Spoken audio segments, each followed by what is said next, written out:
Welcome to the IOE Peer-to-Peer Dialogue Series, where we explore critical issues in the world of work impacting employers and businesses globally. I am Robert Marinkovic from the International Organization of Employers, IOE, and I will be hosting this dialogue today.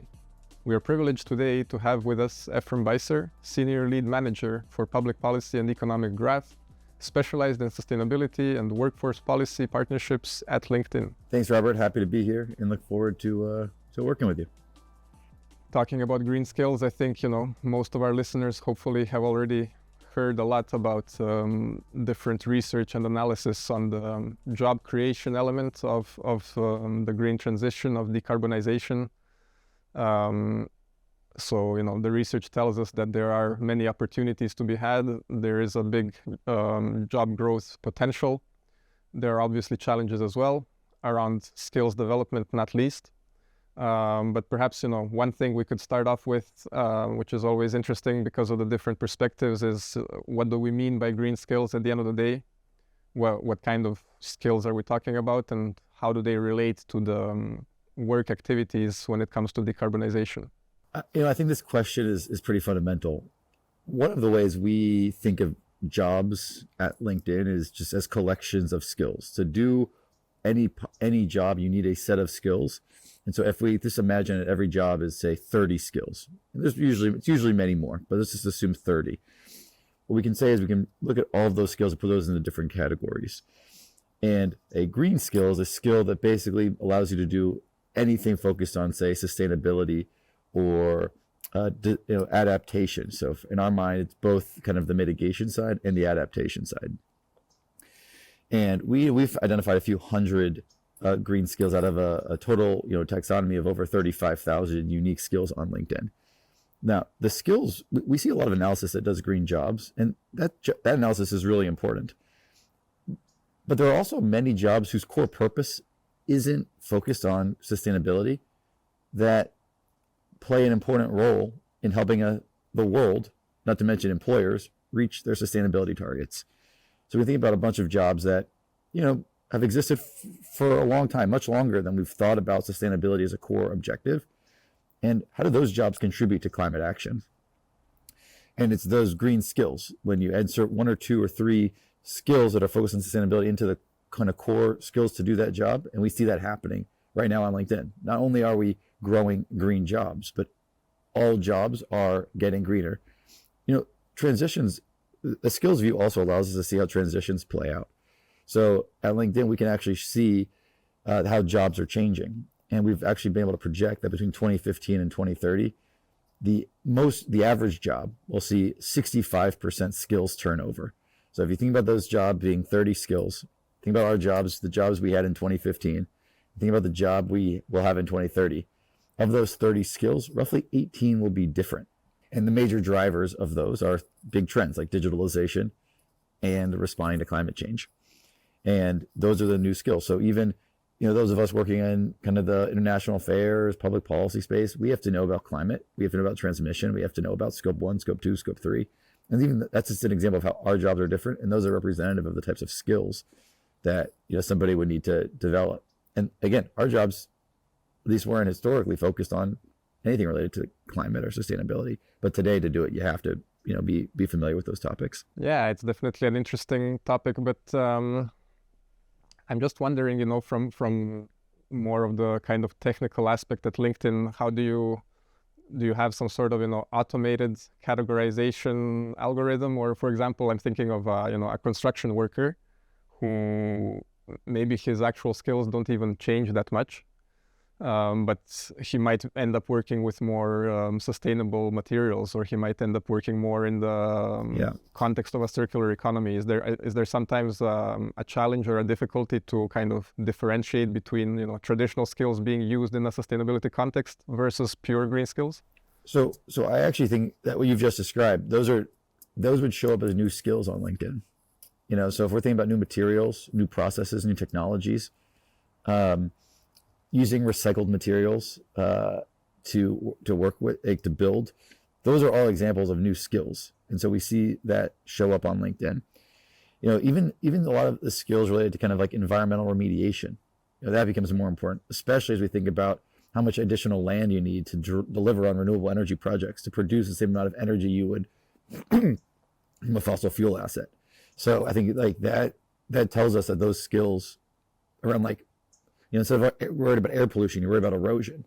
That's a big difference. And those have become green skills because it's important to deliver on not only a kind of a sustainability or planet related outcome, but it also helps deliver some of the renewable energy projects we need.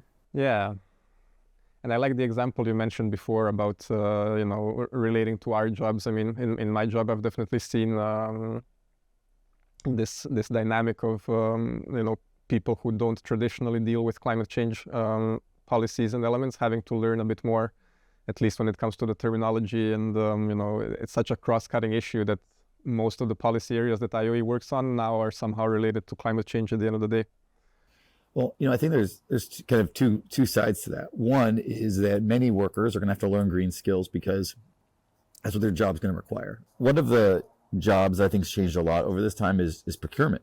If you think about just where so many companies' emissions are, it's in their supply chain. So workers in the supply chain and procurement field, their jobs are changing too, just in this exact same way about how they have to think about their job differently. They didn't get into their job because they were worried about fighting climate change. They got into their job because they want to help companies source products and do so in a way that is cost efficient and solve interesting challenges. I mean, this is a job that's changed so much over the last 50, 60 years.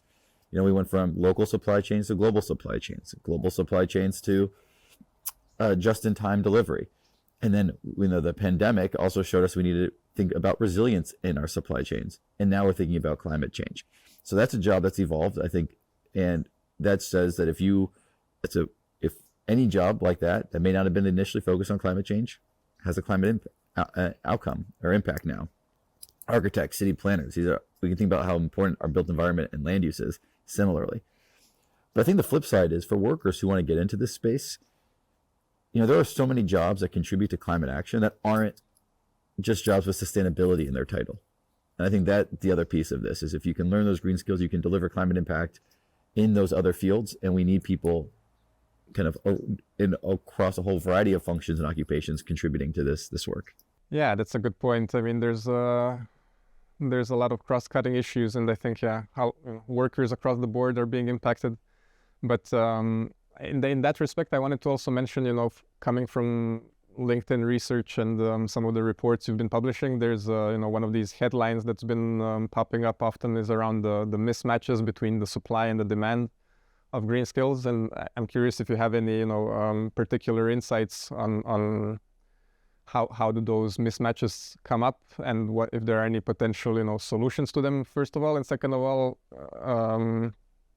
I don't know if you have any details off the top of your head, like are any particular regions or which countries this is mostly concerning, because I feel like it varies a lot by region. It certainly varies a lot by region. I think the headline from our latest research is, just to meet employer demand for green skills, and we can look at the share of job postings that require green skills and how that's increasing. That's increasing exponentially, and the increase of supply is linear.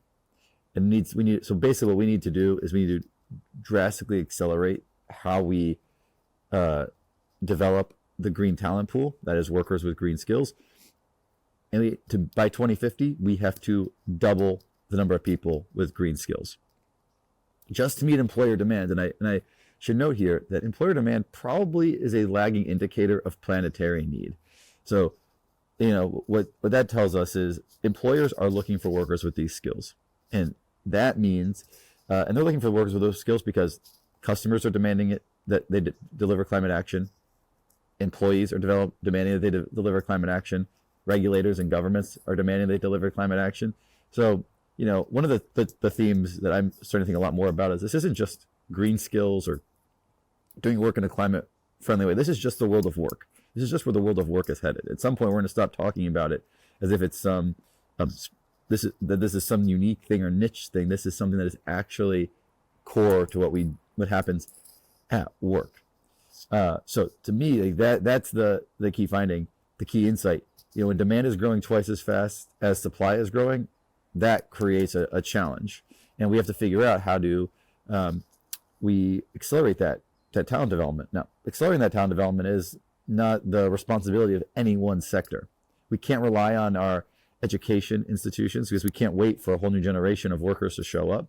We can't rely on just the set of government agencies that kick in when somebody loses a job, because that will not reach enough people. And we know that doesn't work in a lot of places that don't have kind of those social protections in place, especially in developing economies.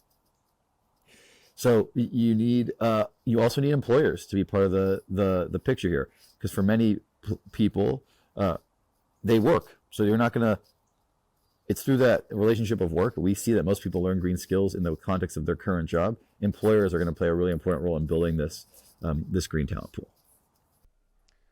Yeah, I totally agree with that. And, I think we can all be on the same page when it comes to the key role for employers there. And I mean, just one element which I also find quite interesting in this regard is the basically international collaboration, but also specifically labor mobility and migration, Just earlier today, I was actually in a panel with IOM talking about the nexus between, green skills and climate change and labor mobility. And I think there's this growing dynamic where a lot of countries realize that they don't have the necessary expertise within country, and they have to consider, mechanisms and the partnership frameworks, how to bring in the necessary expertise into their country to at least initially develop the local workforce and then have some sort of, knowledge transfer and expertise transfer and development so that they can then grow their own, green sectors and industries. I mean, this type of capacity building is going to be so important all over the world to make sure that everyone has kind of the local capacity to not only deliver on the projects, especially projects that we hope will come to fruition as the more kind of climate capital that starts flowing around the world. But also, if we deliver on those projects, those projects should have significant economic benefit. I'm thinking about a microgrid going to be installed in a village in Africa. That project itself will create jobs. But obviously, if that project delivers on being able to now provide electricity and help make sure broadband is there, that's going to mean that there's a lot of other ways that those individuals can connect to a global economy. And we want to make sure they have the skills to be able to take care of that benefit. I think there's this other question around like, well, what happens in places where, hey, maybe the economy was really heavily reliant on fossil fuels, and for one reason or other, that project has phased down. And so that's another point. I think when you talk about migration, is like, where are those jobs going to go? I think it's really hard to tell someone, hey, you have to move to find a job, especially if you've spent your family has spent generations in those places. And I think one of the things that I've learned is identity is so heavily connected to how people think about work, especially in the energy field, that it's really important to think about how we kind of acknowledge and recognize that connection and the contribution those workers have made to us even be able to have this conversation right now as a way, and then kind of go into this question of, okay, what comes next? And one of the ways to honor all the work that they and their families have done to literally power our global economy is to figure out how to help make sure they and their family, their children, are connected to this next phase of the economy. Yeah, I think that's definitely a relevant point, and it's a perfect segue actually, because I was going to bring in a little bit the concept of just transition and how green skills relate to just transition. For us at IOE, obviously, it's a key element, and it's a priority for us that we really promote and raise awareness on through all the work we do. But for me, it's interesting to hear from the discussions I've been having at the UN and with different stakeholders. First of all, there's the element of which you rightly mentioned, of going beyond workforce considerations and thinking about livelihoods and communities, and often dynamics like one job, for example, in the fossil fuel industry often has several dependents behind it. So if you phase out one of those jobs, how do you take care of the others that kind of are in a chain behind it? And then also the other element of moving and finding an appropriate replacement, right? And I don't know what you think about it, but I feel like there's no easy solution there, right? There needs to be some sort of collaboration. There needs to be some sort of plan that's put in place, and the framework that allows people to find kind of appropriate employment or livelihood afterwards. But I think the key element is that sometimes it's hard to provide an equivalent thing, and sometimes the government needs to come up with some sort of collaboration, right? Because otherwise employers themselves can't take care of the whole dynamic, I think. Yeah, I mean, I think there's a couple ways to think about that challenge. One is these workers have a lot of important skills, not just for the energy transition or the climate transition, but for other jobs in general. And how do we use skills-based approaches that help those workers see all of the jobs for which they're qualified, and help employers realize that there's this pool of talent that, has a lot of skills they could use. The next thing is, how do you use a strengths-based approach to value those skills, and then ultimately develop workforce and economic development strategy that leverages those skills and is built upon those skills as assets to think about, okay, here is the type of business that could succeed in this community, or we believe this business could be successful here, and these workers have 80% of the skills to work in that industry. Let's get them the other 20. And I think that's an important way to kind of use that skills-based approach, that look at skills as strengths, as a way to kind of help with that transition. That's not always going to work, but I think that's like an important piece of the puzzle. And we can talk a lot more about kind of what the skills-based approach will do, not only for the workers who, are going to be going through this transition, but how do we get more people in general to work on climate? Yeah, definitely. But I mean, I think, like you said before, it's an accelerating trend. And I think in any case, in the years to come, it's going to be interesting to see how it develops. I just wanted to briefly highlight one of IOE's initiatives in this context, which is the Employers Alliance for Green Skills, which is a coalition of IOE members and partner companies that raises awareness and promotes these discussions around these types of issues.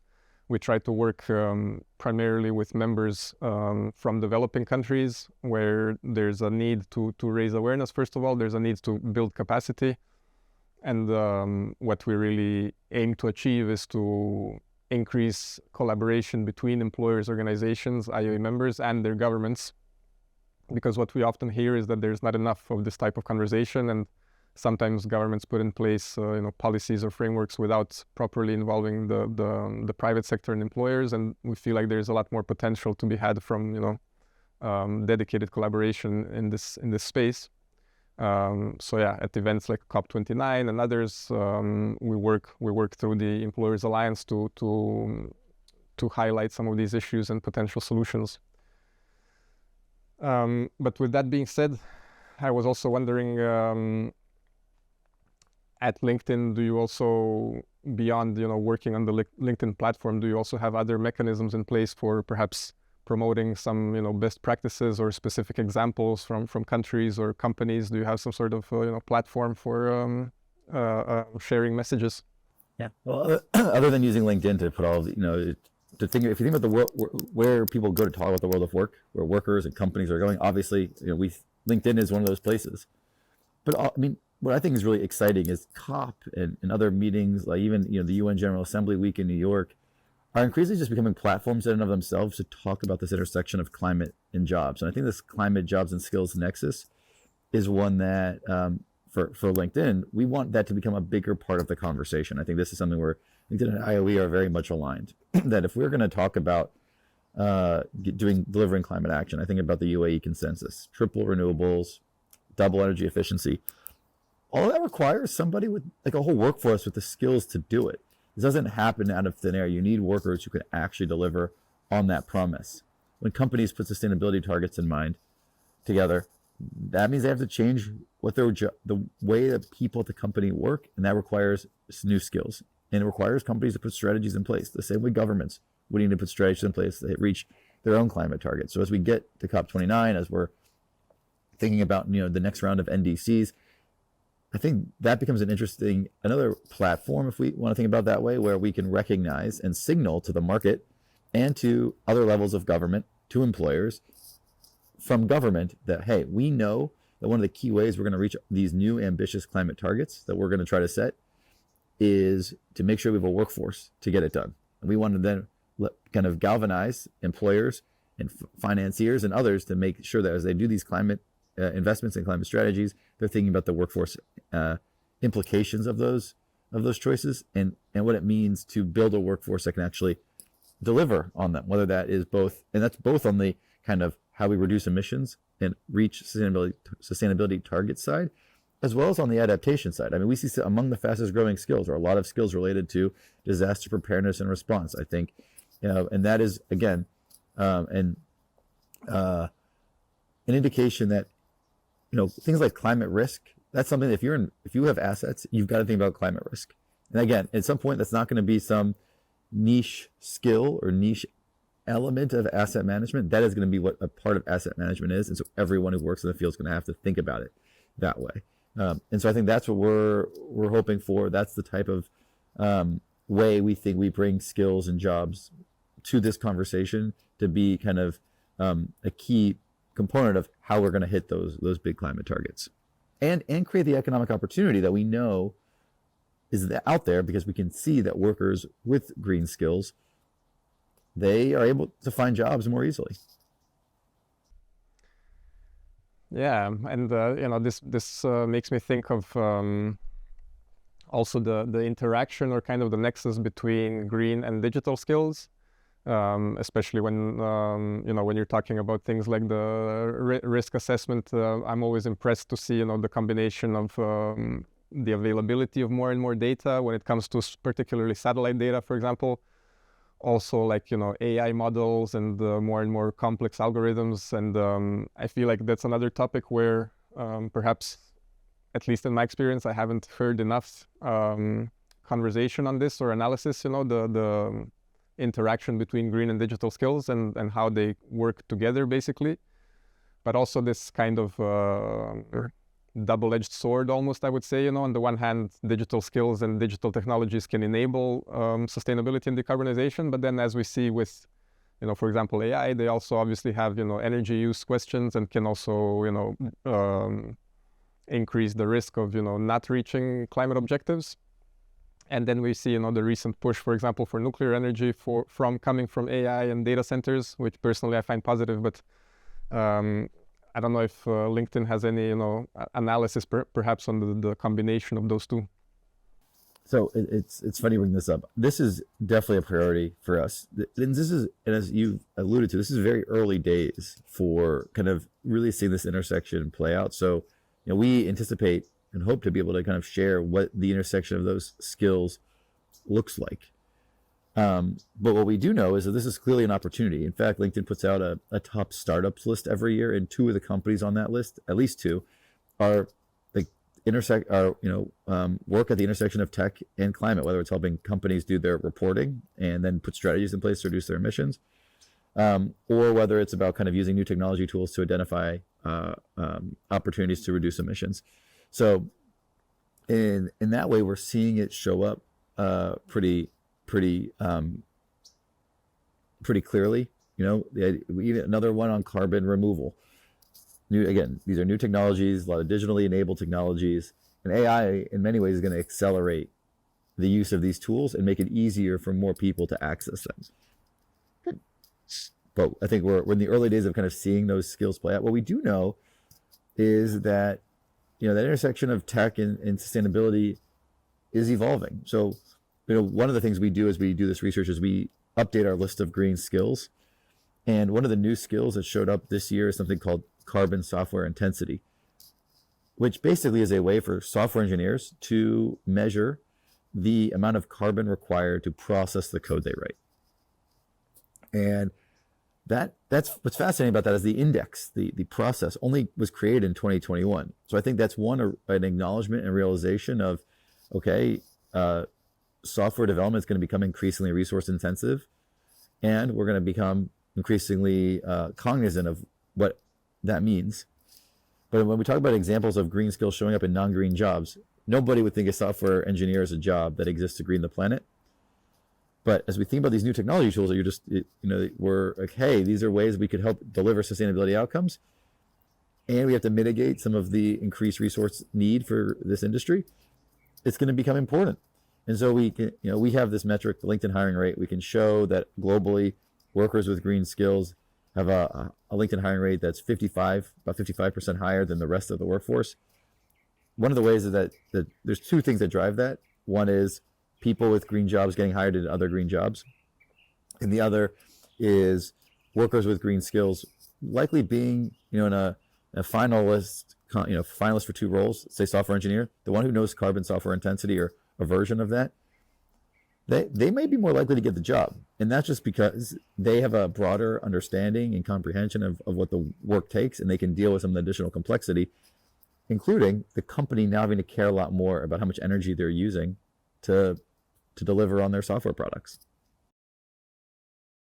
Yeah, that's an interesting dynamic and example for sure. But yeah, I mean, personally, I really believe that the whole kind of energy efficiency and doing more with what we have is there's still lots of potential there, even though there's been a lot of work done already. So I mean, we can look at the tech industry and we can actually see a spike in share of jobs requiring green skills. And one potential reason for this is exactly what we've just described. We realize that we have to think more about energy efficiency. We have to think more strategically about sustainability broadly across our company. We have if we didn't have to think about it as much because we didn't think of ourselves as we and then the external world didn't think of us as being kind of resource intensive. Now we have to think about what that means, and we have to put strategies in place, and we have to hire people who can either do that corporate sustainability function and bring sustainability and climate-related thinking into a variety of roles across the company. Yeah, definitely. I would love to continue the conversation, and I'm sure we'll have a chance to talk about all of this more off the air. I would be very glad to talk more about especially the digital and green skills aspect. However, we're gonna wrap up slowly as we're running out of time, and perhaps just to conclude, I don't know if you have one key message or one sentence for our listeners to conclude on. Well, I'll just and by kind of going back to that study I mentioned around that LinkedIn hiring rate, one of the reasons why it is so much higher for the green talent pool is because companies are effectively hiring other green talent from other companies, and that poaching of one employee who already works in the green economy to another job in the green economy, that might help meet an immediate employer need. But what we actually need to figure out how to do is to bring more people into the space. Many people already have a lot of the skills needed, green adjacent skills, and we got to help bring them in. And so I think one of the things and calls to employers and to groups who work with employers is how do we take that skills-based approach to bring more people into these jobs, to help them learn green skills, so that we can be, again, at the end of the day, we have to double the green talent on Earth, and that's only going to happen if we can bring more people into the space. And I think employers are going to have to play a key role in that, both in how they think about hiring and how they think about talent development. Perfect. Yeah, I think that's something we can all agree on. And thank you so much, Ephraim, for joining us and for all of the insights and interesting conversation. Of course, Robert, it's always great hanging out with you. I know we'll get to spend some time together in Baku and really think about how we bring this message around kind of, skills and jobs, and it's important to the climate action, to the companies and civil society groups and governments who will be at COP29. Thank you for listening. And as we wrap up this insightful discussion, I just want to thank you all of you for joining, for being with us, and please reflect on all of the insights we've heard so far. Don't hesitate to reach out. Hopefully we'll see many of you at COP29, and think about the investment in green skills, which will help us transition more efficiently and rapidly. Stay tuned for our next episode, and thank you so much.